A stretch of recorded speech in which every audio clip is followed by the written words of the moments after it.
Bismillahirrahmanirrahim. Assalamualaikum warahmatullahi wabarakatuh. Alhamdulillahilladzi at'amana bi nikmatil iman wal islam. Asyhadu an la ilaha illallah wahdahu la syarikalah wa asyhadu anna Muhammadan abduhu wa rasuluhu la nabiyya wa la rasula ba'da. Allahumma sholli ala Muhammad wa ala ali Muhammad kama sholaita ala ali Ibrahim innaka hamidum majid. Wa barik ala Muhammad wa ala ali Muhammad kama barakta ala ali Ibrahim innaka hamidum majid. Qala Allahu ta'ala fi kitabihil karim. A'udzu billahi minasy syaithanir rajim. Ya ayyuhalladzina amanu ittaqullaha haqqa tuqatih wa la tamutunna illa wa antum muslimun. Wa qala fi ayatil ukhra walladzina jahadu fina lanahdiyannahum subulana wa innallaha la ma'al muhsinin. Bapak Ibu sedherek ingkang dipun rahmati Allah, yang pertama dan utama, marilah kita selalu meningkatkan, menambahi kesyukuran kita, keimanan dan ketakwaan kita kepada Allah Ta'ala dengan menjalankan perintah-perintahnya dan menjauhi larangan-larangannya. Juga pentingnya kita bermujahadah, bersungguh-sungguh dalam menjalankan perintah Allah. Kenapa? Karena hanya dengan bermujahadah, dengan bersungguh-sungguh, Allah akan memberikan petunjuknya kepada kita dan Allah akan memberikan pertolongan kepada kita.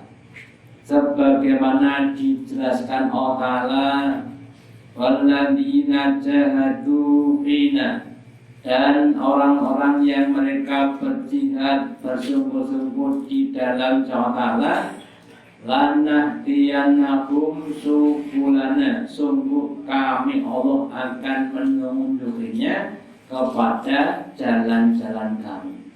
Wa innallaha la ma'al muhsinin, dan sungguh Allah akan bersama membantu kepada orang-orang yang berbuat kebaikan. Jadi kalau kita mau bersungguh-sungguh, maka Allah akan tunjukkan kemanfaatan, kemaslahatan dari hal-hal yang kita sungguhi. Contohnya kita bersungguh-sungguh dalam thalabul ilmi, dalam mengaji. Allah akan tunjukkan nikmatnya orang ngaji, manfaatnya orang ngaji, fadilahnya orang ngaji, dan lain sebagainya. Dan Allah akan menguatkan kita, seandainya badan kita lemah akan dikuatkan Allah Ta'ala. Makanya sekali lagi pentingnya kita bermujahadah, dan semoga kita diberi oleh Allah Ta'ala kemampuan untuk bermujahadah. Amin. Selanjutnya Bapak Ibu yang dirahmati Allah Ta'ala, kita lanjutkan pengajian kita untuk malam hari ini, terakhir sampai surat Al-Ankabut, surat yang ke-29 ayat 3. Sekarang kita lanjutkan pada ayat yang keempat, yang menjelaskan sebagian dari pandangan, pendapat atau tingkah laku orang-orang yang kafir. Apa pendapat atau sudut pandangnya orang kafir terhadap Allah? Allah menjelaskan hasiba, apakah mengira, artinya betul-betul mengira. Orang-orang kafir mengira alladzina ya'maluna sayyi'at, yaitu orang-orang yang mengerjakan perbuatan sayyi'at, perbuatan mungkarat, perbuatan maksiat, perbuatan yang dilarang Allah. Apa persangkaannya? Ayas bikuna, bahwa dia orang kafir merasa akan dapat mendahului, bermakna melemahkan, bermakna mengalahkan kepada Allah. Loh, saya berbuat maksiat ya gini ora apa-apa. Saya minum khamr ya enggak apa-apa. Saya tidak sholat ya enggak apa-apa. Nah, itu mereka menyangka Allah lemah. Padahal persangkaan yang menyangka bahwa Allah lemah, tak mampu menyiksa itu adalah sa'a ma yakun. Sungguh jelek, sungguh salah besar ma yakumun, apa yang mereka hukumkan, apa yang mereka tetapkan, apa yang mereka yakini. Sebagian tafsirnya menjelaskan hal yang dulu, apakah menyangka orang-orang yang yartakibunal fawaksa wal asam. Orang-orang yang rokibah itu artinya naik, menaiki, tapi maksudnya menjalankan, melakukan. Orang-orang yang melakukan berbagai macam fakisah, fasik, fakisah itu cenderung perkara-perkara yang saru, yang tabu, yang ini biasanya kaitannya dengan bab perzinaan. Wal athama, dan perbuatan-perbuatan dosa, entah mencuri atau yang lainnya. Ayyafutu rabbahum, bahwa mereka dapat melemahkan, dapat mengakali, dapat lepas dari Allah Ta'ala. Wa yasbiquhu, dan mereka menolak Allah. Ya, jadi mereka kemudian dapat membuat Allah lemah. Itu adalah suatu perkara yang tidak benar. Memang kalau kita cermati Bapak Ibu, kalau dalam bahasa itu adalah namanya istidros, ya, diberi panglulu. Orang maksiat yuk, rezekinya malah tambah banyak. Semakin maksiat keluarganya semakin tambah baik, ya. Nah, itu adalah istidros, bukan Allah lemah, bukan. Tapi Allah memberikan panglulu dulu, ya, yang pernah saya ceritakan ya, dulu di tahun sekitar 70-an. Kalau ada anak cacing kan biasanya potongnya kan blending kan. Saya itu kalau kena cacing, kemudian oleh bapak saya dikasih telur sama ikan, Pak, daging, mangan dokse, ya, mangan dok, kemudian kasih imbas citrin, ya, ikan cacingnya yang di sini kan ketika dikasih telur itu kan dia makanya senang, habis itu kemudian dikasih imbas citrin, maaf ya, kemudian ke sungai itu nanti, gitu, kalau udah ke sungai kemudian berak udah keluar semuanya, ya, saya maksudkan. Ketika cacing-cacing sedang makan enak itu kemudian dikasih apa? Imbas itu. Dan juga orang-orang yang kafir yang ketika dia maksiat diujo Allah dengan berbagai macam kenikmatan dunia. Ya, sekarang juga sedang marak namanya LGBT, ya, lesbi, gay, bisex dan transgender, ya. Mereka menyatakan itu sebagai satu hak asasi dan lain sebagainya. Bahkan banyak pihak-pihak, bahkan lembaga dunia, bahkan negara-negara tertentu, mereka mensponsori, memfasilitasi segala kegiatan-kegiatan yang dilakukan oleh LGBT. Ya, meskipun sudah banyak dampak-dampak negatifnya, tapi mereka tetap eksis saja, bahkan mereka semakin terang-terangan. Yaitu memang Allah sedang memberikan apa? Istidrak tadi. Nah, nanti kalau sudah titik wanci ini sudah waktunya tanggal mainnya, Allah akan binasakan mereka dengan berbagai macam cara yang dikehendaki Allah. Atau kita contohkan lagi, contohnya pada zaman Nabi Musa itu ada raja namanya Fir'aun. Fir'aun itu saking banyaknya pengikutnya dikatakan wa Fir'auna bil autad. Dan Fir'aun yang mempunyai pasak-pasak penyangga-penyangga, penopang-penopang. Sekarang ya bahasanya pengikut-pengikut, pembela-pembela yang sangat banyak dari berbagai macam bidang. Ya seakan-akan bangunan kepada sangat-sangat kuat. Tapi kemudian di puncak-puncak kemaksiatannya, puncak-puncak dosanya, Allah tenggelamkan tidak cuma dirinya, termasuk pasukan-pasukan yang dibangun, termasuk senjata yang dibangun, termasuk ya kuda-kuda atau kendaraan yang digunakan ditenggelamkan di Laut Merah sampai tidak tersisa.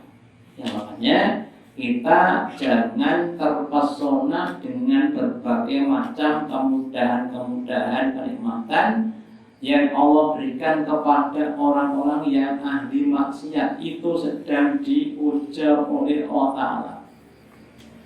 Pak rewangi ngaji, pak rewangi puasa, pak rewangi sholat bunyi, sholat jamaah, malah rejab itu malah serat.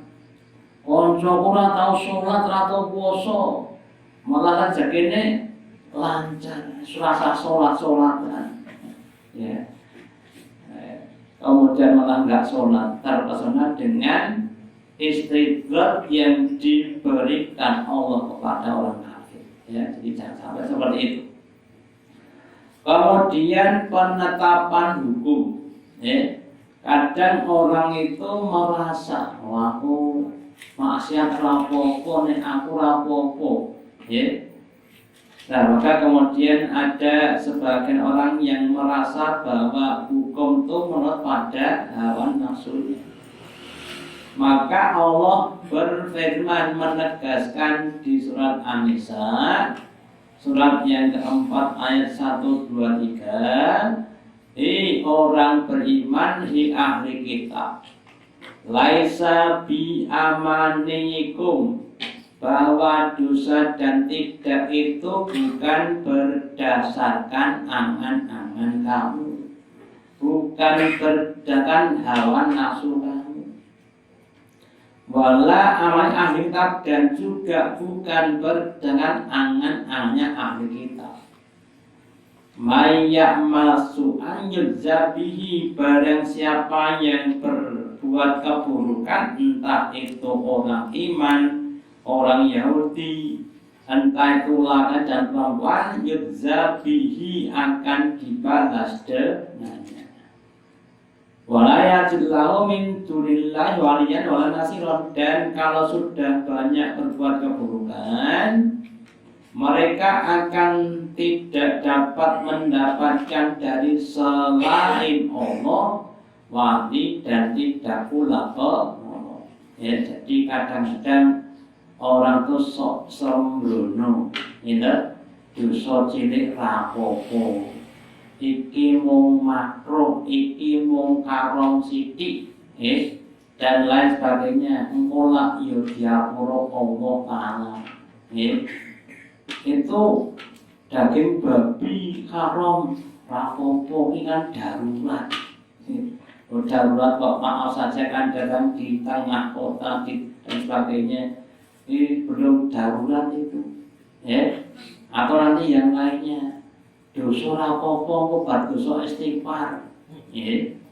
Orang sholat rapopo, yang penting kok nek meh mati kae maca kalimat tahlil la ilaha illallah. Berarti ada sempat rapopo. Nanti disolati orang 40 kan nanti sudah masuk ke dalam surga. Itu adalah bisikan-bisikan setan. Jadi hukum itu yang menetapkan adalah Allah, bukan berdasarkan hal nafsu kita. Termasuk juga tadi, jadi orang-orang yang berbuat keburukan itu kadang-kadang menetapkan kaum bersama dengan apa yang mereka mau. Nek ben ki haram, saiki wis ora haram, mergo wis karo nglakoni, Banyak sedikitnya orang yang lakon itu tidak berpengaruh pada hukumnya Allah. Kalau haram ya tetap haram. Makanya kita jangan sampai menghukumi hukum sesuai dengan hawa nafsu kita. Kebanyakan orang jualan di pasar ngurangi timbangan terus kemudian saiki wis umum ngurangi timbangan ya umum ya umumnya umum tapi tetap apa? Jadi keumuman itu tidak bisa untuk menjadikan hukum jadi halal. Termasuk juga berbagai macam kemaksiatan yang dilakukan pada zaman sekarang. Terus kemudian dosa yang muncul dari perbuatan yang dilakukan oleh seseorang itu akan dipikul oleh orang yang bersangkutan. Di dalam surat Al-An'am surat yang ke-6 ayat 164 dijelaskan Allah, Kul katakanlah wahai Rasulullah kepada orang kafir. Wahai orang kafir, al-ghairallahi al-ghirabban. Apakah kepada selain Allah engkau akan mencari sebagai Tuhan? Suatu pertanyaan yang artinya larangan. Jangan mencari Tuhan selain Allah Ta'ala. Kenapa? Karena Allah Ta'ala adalah Rabbu kulli syai'. Allah adalah Tuhannya segala sesuatu. Tuhannya binatang siapa? Ya Allah. Tuhannya malaikat siapa? Ya Allah. Tuhannya jin, Tuhannya tumbuhan, Tuhannya gunung-gunung, Tuhannya semua adalah Allah. Tidak ada Tuhan selain Allah. Wala tasifu kullu nafsin illa 'alaiha, dan tidaklah seseorang yang dia itu berbuat kecuali atas tanggungannya. Si A berbuat keburukan, maksiat, ya dosanya ditanggung si A. Si B berbuat kejahatan, ya ditanggung si B, dan lain sebagainya. Termasuk kita dan ngapunten, kalau kita berbuat kesalahan ya akan kita tanggung. Wala tanziruwa wiratun ukhra, dan tidaklah akan menanggung seorang penanggung tanggungan orang lain. Si A tidak akan menanggung dosanya si B dan sebaliknya. Summa ilabikum, kemudian kepada Tuhanmu, marji hukum tempat kembali kamu, Ainak bilkum, maka akan diberitahukan kepada kamu bima kuntum fihi takhtalifun, terhadap apa yang kalian sama perselisihkan. Contoh lagi tentang apa ketuhanan. Orang Islam berkeyakinan bahwa Tuhannya itu satu. Sementara orang non-Islam ada yang menganggap Tuhannya tiga, Tuhan Bapa, Tuhan Anak, dan Roh Kudus. Lojane sing bener sing pundi? Sing Tuhane satu apa tiga? Tiga apa satu? Mereka berselisih. Isa itu sebagai anaknya Tuhan Allah atau sebagai nabinya Allah.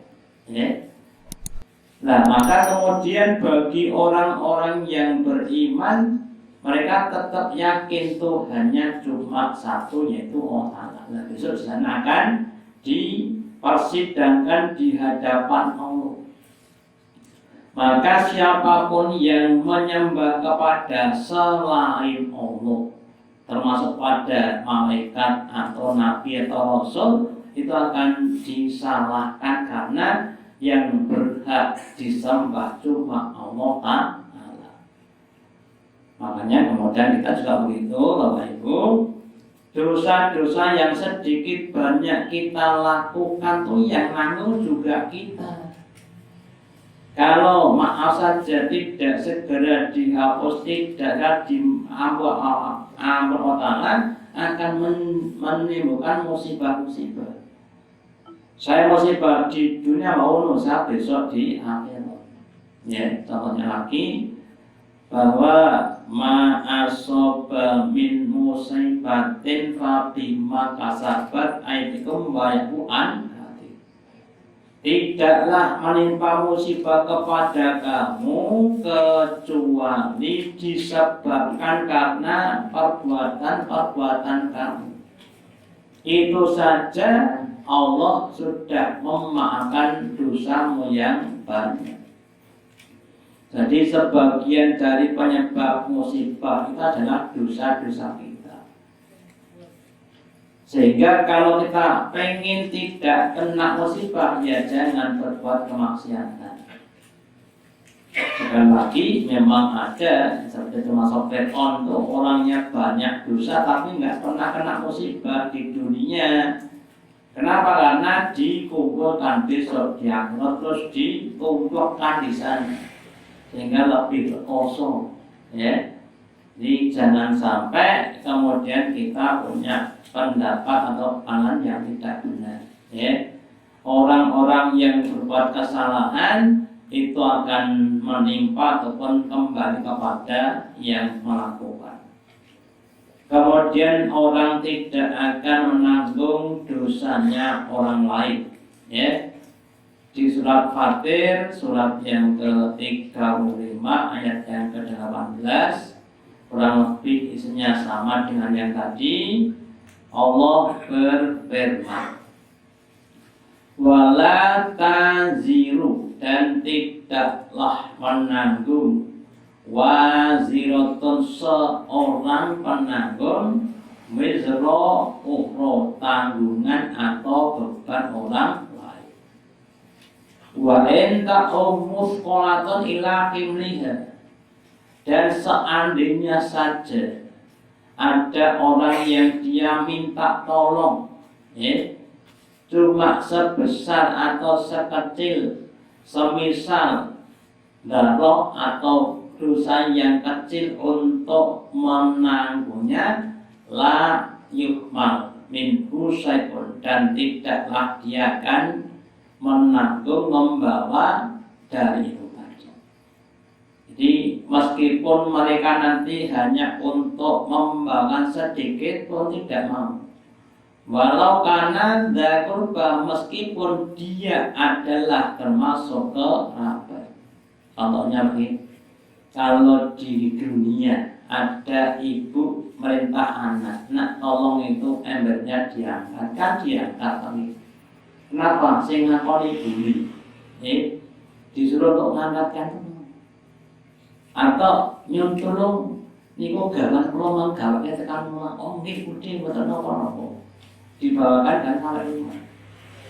Lah besok kalau sudah di akhirat Bapak Ibu, kalau ada orang yang bebannya, dosanya, salahnya banyak, terus minta tolong orang untuk membawakan dosa, tidak ada yang mau. Meskipun kerabat, anaknya, bapak, ibunya, saudaranya, suaminya, nggak ada yang mau. Nah, makanya kita harus berusaha jangan banyak-banyak dosa. Kalau bisa nggak usah berdosa. Ya kalau bisa, ya nggak bisa. Ya. Innama tongdiru ladina yasalabahum bilwaimi.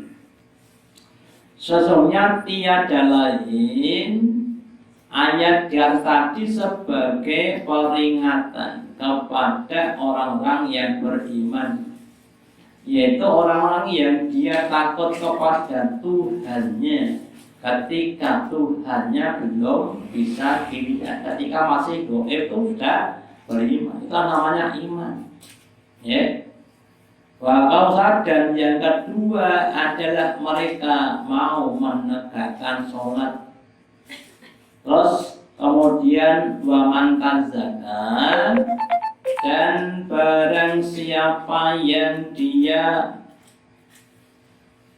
membersihkan diri, maka sesungguhnya tiada lain dia memberikan pada dirinya sendiri.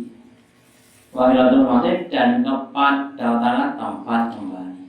Jadi dari ayat yang kepada ini, yang pertama bahwa orang itu besok ketika di akhirat tidak ada yang mau menanggung membawakan dosanya orang lain.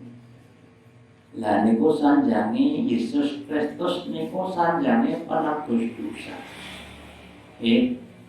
Itulah keyakinan mereka, ya, dosa waris. Di anak, menurut orang-orang itu kan setiap anak Adam itu kan mendapatkan dosa waris dari Mbah Adam, karena Adam pernah berdosa kepada Allah. Nah kalau keyakinan kita, ya nggak ada dosa waris, karena orang itu ketika lahir dalam keadaan fitrah suci, nggak punya dosa, nggak ada warisan dari orang tuanya, itu warisan dosa. Ya. Terus kemudian semakin orang banyak berdosa, semakin berat besok di akhirat. Ya. Maka dalam sebuah hadisnya Nabi bersabda, inna dzulma dzulumatul yaumal qiyamah, sesungguhnya setiap perbuatan yang dolim, yang aniaya, yang dosa, yang maksiat itu akan jadi kegelapan besok di hari akhirat. Semakin banyak dosanya, semakin berat, semakin gelap, semakin berkosong. Ya. Terus yang kedua, diberi peringatan seperti itu hanya akan bermanfaat bagi orang-orang yang beriman. Kalau nggak beriman, ya diancam seperti itu, ya sebenarnya rapopo tak boleh kabeh. Bahkan kadang-kadang ada orang yang ngejak maksiat, mau kemana? Tak kemana? Mendem, dosa, mau tak tanggungi. Dengan gagahnya, dengan pedenya mau nanggung kepada dosanya orang lain. Ya, baik, jawab Pak. Tak ngomong, apa? Kurang jikir, lain tuh Pak, dosa.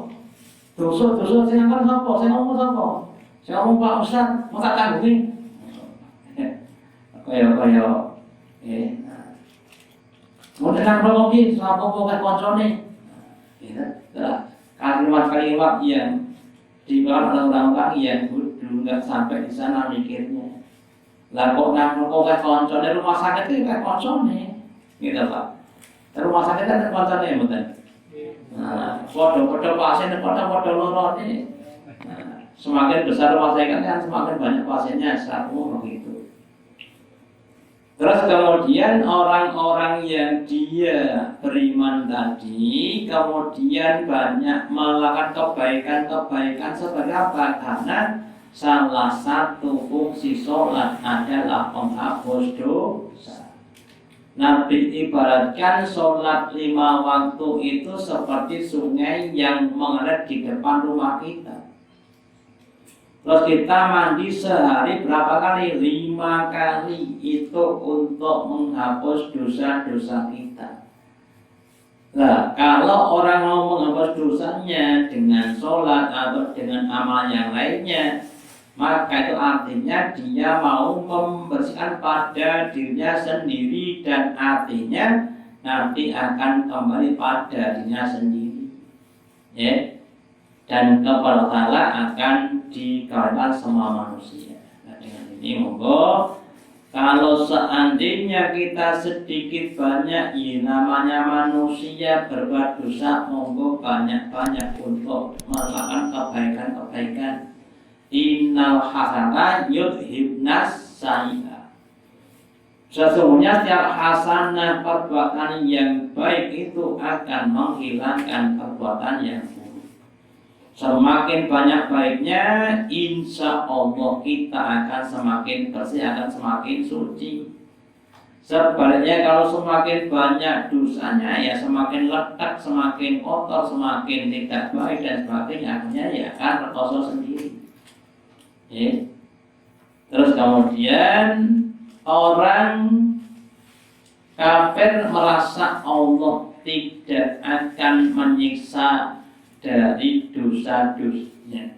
Ini persangkaan orang kafir. Di surat Al-Mujadilah ayat yang ke-8 Allah menjelaskan.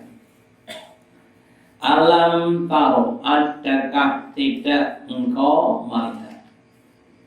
Ilalladzina nuhu anin naswa, orang-orang yang dilarang dari perbuatan berbisik-bisik.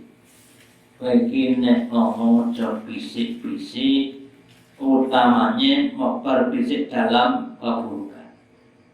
Loh, ketika sudah dilarang, summa ya'uduna limanuhu anhu, kemudian mereka mengulangi apa-apa yang mereka dilarang darinya. Dilarangi malah diulangi.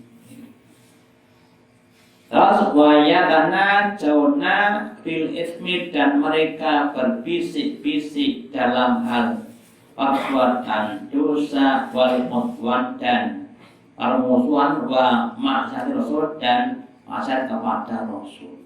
Jadi yang dibisikkan itu perkara-perkara yang mungkar, perkara yang maksiat.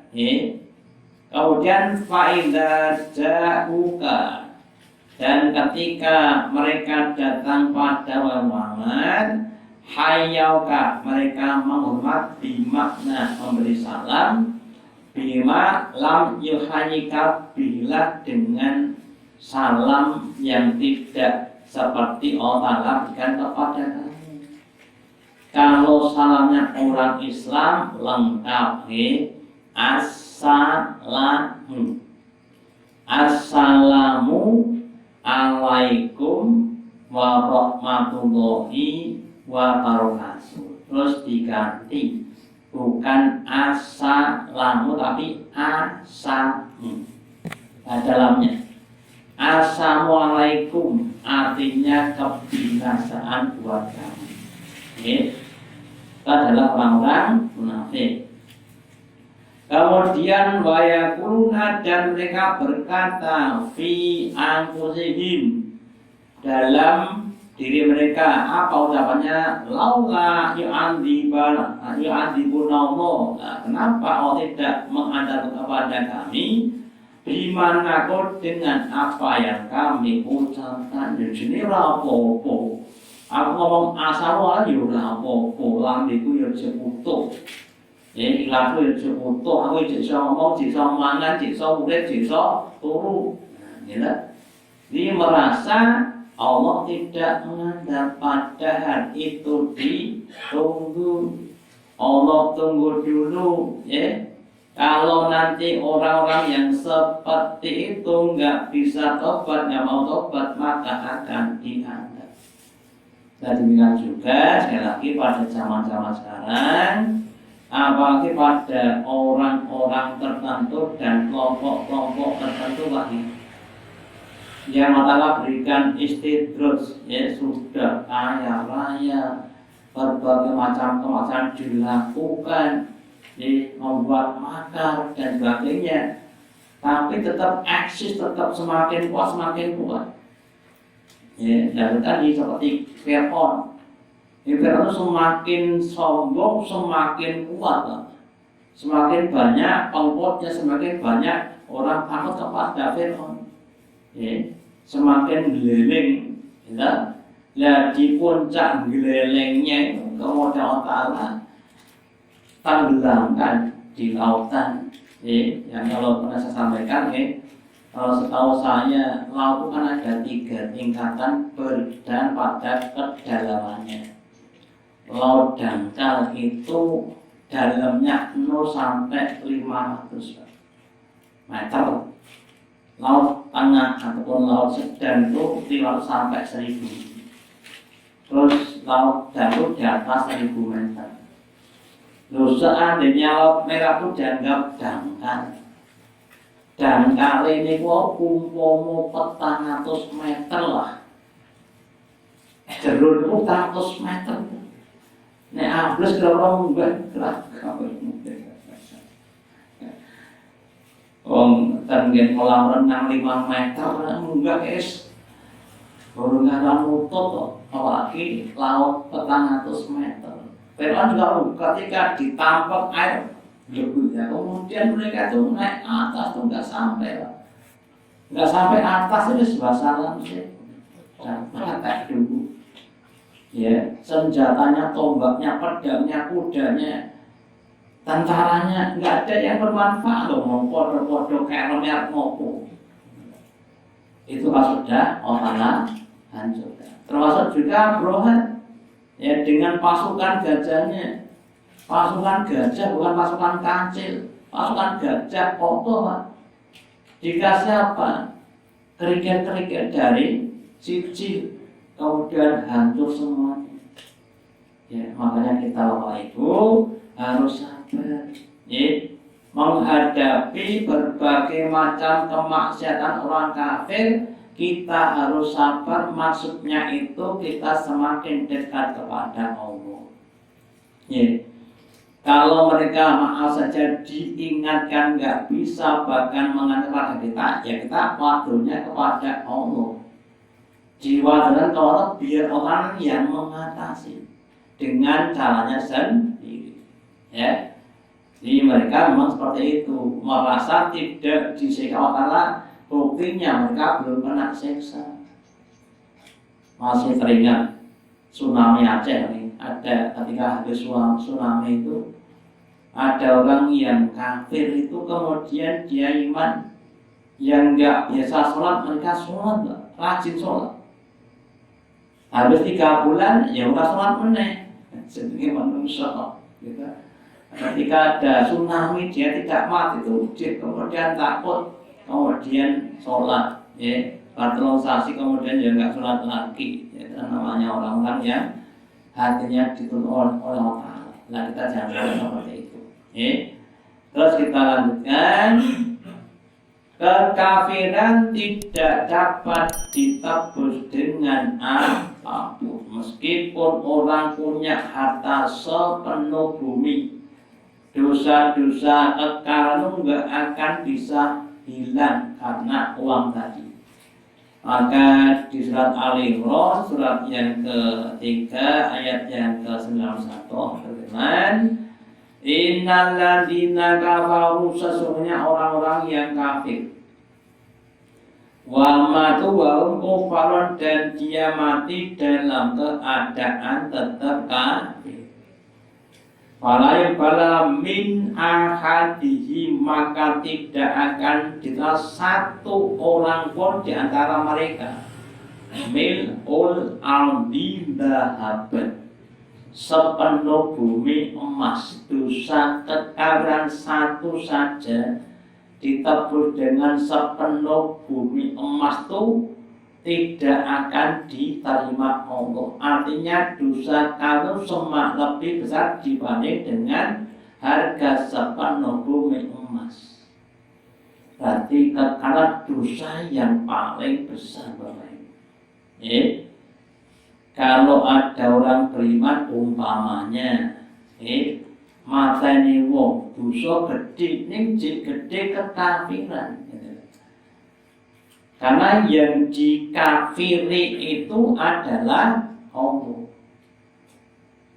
Nah, kalau sudah jadi orang kafir kan tidak akan bisa beramal soleh. Awalnya adalah amal yang soleh, amal-amal yang maksiat.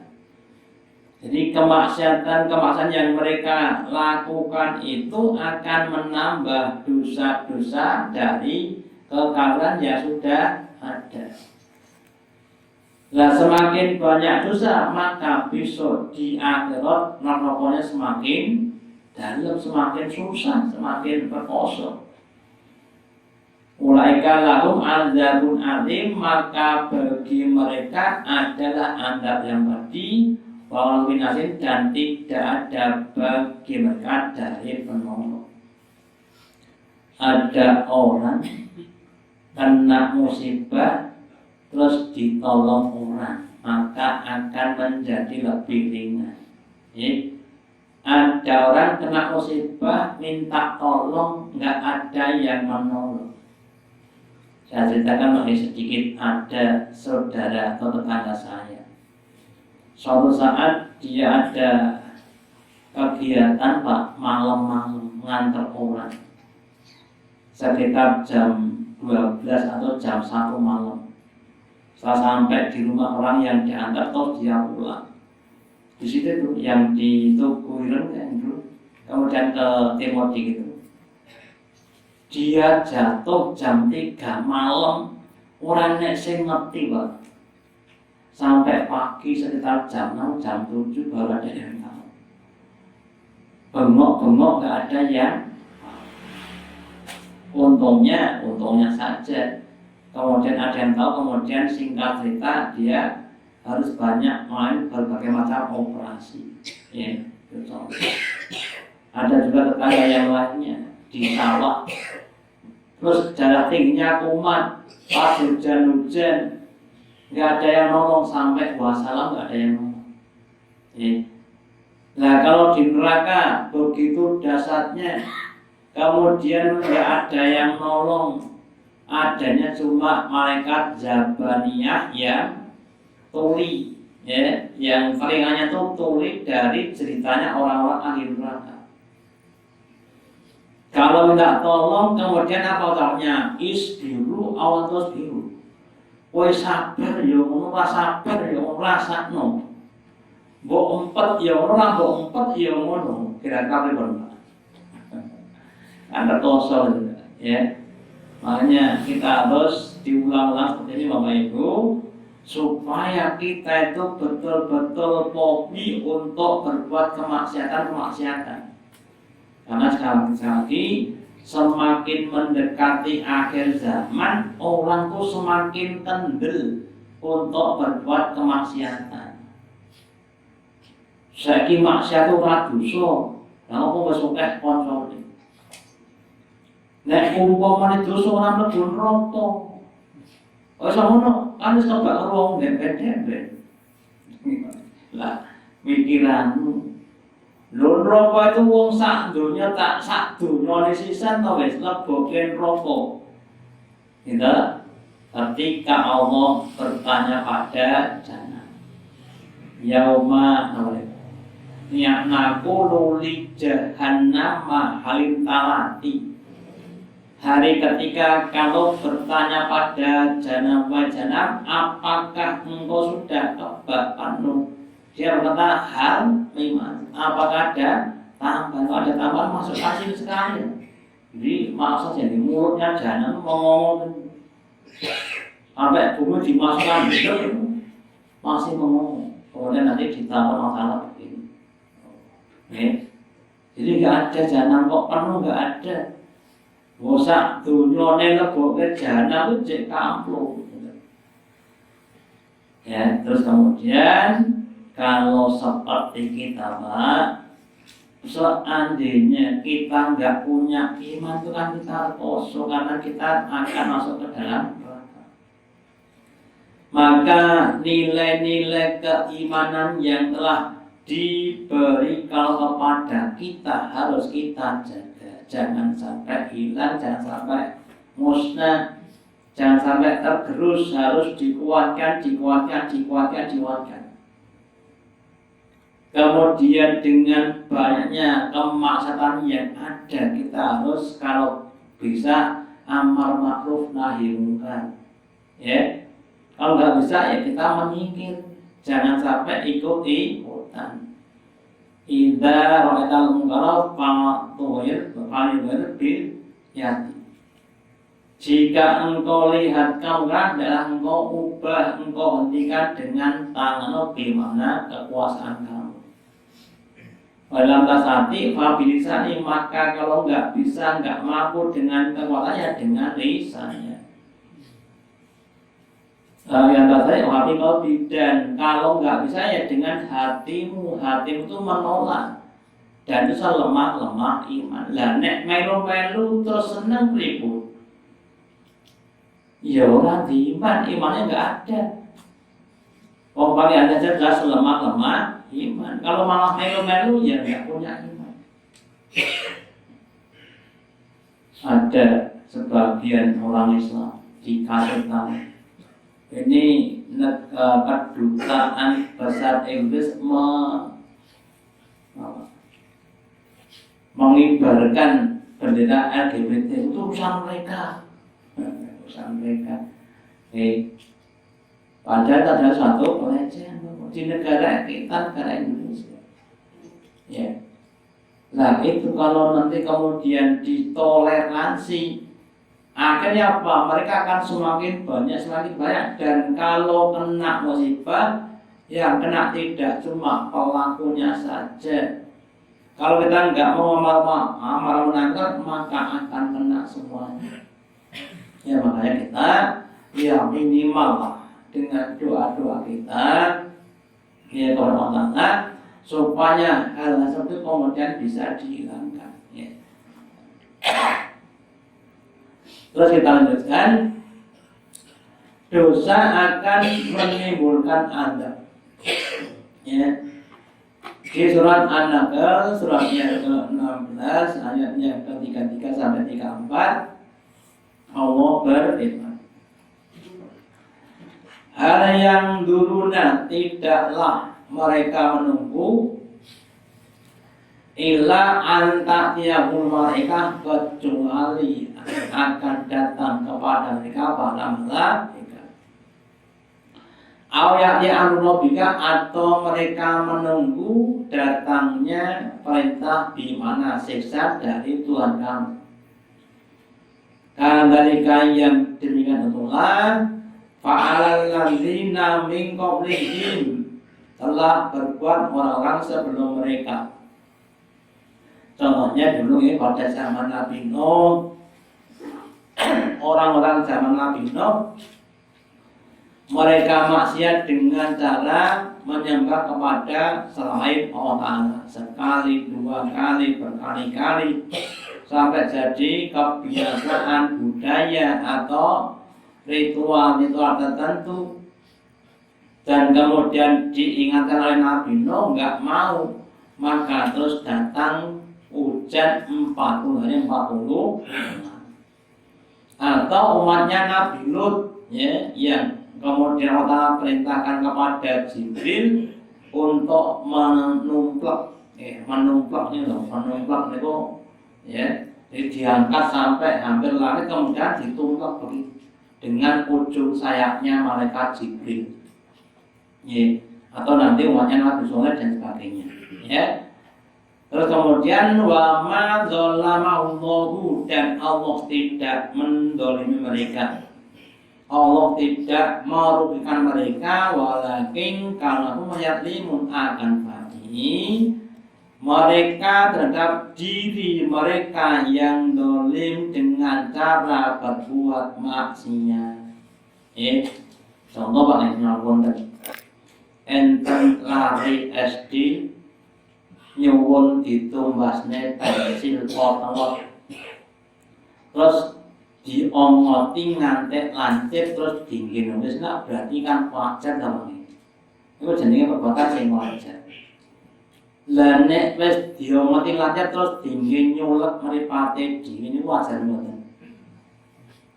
Iki jenenge wong dolim, pensil ora dinggo nyulek mata ning dinggo nulis kok nggo nyulek mata piye to? Lah demikian juga orang maksiat itu seperti orang yang nyulek motor tadi. Contoh apa? Babi nih, babi itu diciptakan bukan untuk dimakan. Lah ngopo? Ya goliannya orang dimakan. Ya nih. Kalau saya tidak salah pernah dengar di suatu negara ini, untuk membersihkan sampah itu bukan dengan mesin sampah, tapi dengan babi. Ini batu untuk makannya sampah-sampah. Gitu. Atau yang lainnya. Allah menciptakan anak kepada kita untuk apa? Untuk kita didik, untuk kita bimbing sebagai lahan kesempatan kita untuk berbuat amal soleh. Ya. Maka jangan kemudian dikafirkan, jangan didik menjadi orang-orang yang beriman. Jadi orang yang maksiat itu menempatkan sesuatu tidak pada tempatnya. Pensil untuk nulis bukan untuk nyeluk motor. Kalau ditemukan tidak pada tempatnya, ya akhirnya akan jadi kemadaratan. Kemudian fa'asobahum syaitanum, maka kemudian dengan sebab dosa-dosa tadi terus timbul adanya musibah, maka apapun yang menimpa pada mereka dari keburukan itu berjalan ma'amilu, apa yang mereka kerjakan, apa yang mereka lakukan. Dosa-dosa itu kembali kepada mereka. Wahakahum, dan sudah hak bagi mereka. Wong salah niku terus diparingi sanksi, sudah pas. Wong tuku bayar wis pas. Tidak. Orang yang dia maksiat kemudian siksa ya sudah pas. Bukan hal yang tidak itu adalah yang wajar, bukan tidak wajar. Maka nubi yastajun, apa yang mereka sama perorokan. Jadi dari ayat ini kita harus meyakini bahwa orang-orang ahli maksiat itu akan mendapatkan siksaan-siksaan dari Allah Ta'ala. Terus yang saya sampaikan, musibah itu setidaknya ada 3. Ini 2 untuk orang beriman, 1 untuk orang kafir. Yang merupakan namanya musibah. Musibah adalah apa? Siksaan. Nah, kalau orang beriman ada 2, 1 itu adalah takdirah peringatan, 2 itu adalah ujian. Ya, jadi kalau sekelas Nabi Ayub dikasih sakit 18 tahun itu bukan takdirah, tapi ujian. Kenapa? Karena ibadahnya sudah baik. Nah, bagi kita mungkin orang-orang yang masih banyak melakukan kesalahan, seandainya kita itu dikasih musibah, itu adalah tadkirah kita, peringatan bagi kita. Sedangkan orang kafir yang maksiat kena musibah itu Anda. Jadi jangan sampai nanti panjenengan punya tetangga kafir, loro, sing sabar nggih nampi ujian. Sekolah ora ujian. Tidak, paham ya? Kalau yang sakit orang kafir bukan ujian, yang ujian itu orang yang soleh dapat musibah, itu namanya ujian. Nek wong masalah umum terus loro niku napa? Peringatan, sok-sok ya cek nulis salah. Nah, kalau orang kafir kena musibah bukan ujian tapi apa? Musibah. DP-ne akhirat, ya, DP ini apa? DP ini uangkane akhirat, siksaan di dunianya seperti itu. Ya. Terus kemudian yang berikutnya, kemaksiatan yang kita kerjakan itu harusnya kita semakin bosan niku. Kalau orang dengan barang yang kotor kan jijik teman-teman. Jadi harus kita timbulkan dalam kita ingat kita itu kudune jijik kepada perbuatan-perbuatan yang dosa. Terus yang berikutnya, mari kita berusaha untuk menyatakan atau menetapkan atau untuk mensosialisasikan bahwa yang buruk itu buruk, yang baik itu baik. Karena ada orang kafir yang menyatakan bahwa buruk itu baik, baik itu buruk. Ya. Dan kita berdoa kepada Allah Ta'ala